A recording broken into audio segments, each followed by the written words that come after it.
Évangile de Jésus-Christ selon saint Luc. Le même jour, c'est-à-dire le premier jour de la semaine, 2 disciples faisaient route vers un village appelé Emmaüs, à 2 heures de marche de Jérusalem, et ils parlaient entre eux de tout ce qui s'était passé. Or, tandis qu'ils entretenaient et s'interrogeaient, Jésus lui-même s'approcha, et il marchait avec eux. Mais leurs yeux étaient empêchés de le reconnaître. Jésus leur dit : « De quoi discutez-vous en marchant ?»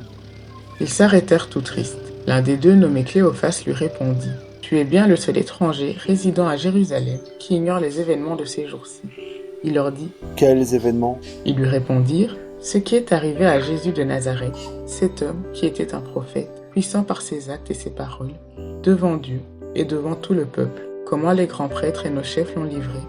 Ils l'ont fait condamner à mort et ils l'ont crucifié. Nous espérions que c'était lui qui allait délivrer Israël.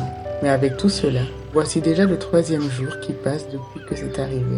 À vrai dire, les femmes de notre groupe nous ont remplis de stupeur quand, dès l'aurore, elles sont allées au tombeau.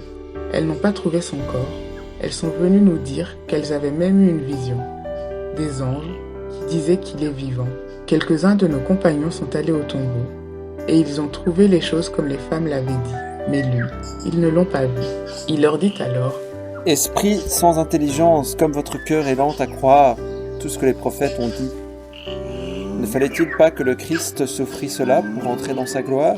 Et, partant de Moïse et de tous les prophètes, il leur interpréta dans toute l'écriture ce qui le concernait. Quand ils s'approchèrent du village où ils se rendaient, Jésus fit semblant d'aller plus loin.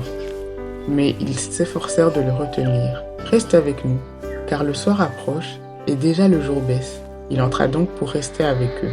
Quand il fut à table avec eux, ayant pris le pain, il prononça la bénédiction, et l'ayant rompu, il le leur donna. Alors leurs yeux s'ouvrirent, et ils le reconnurent, mais il disparut à leur regard.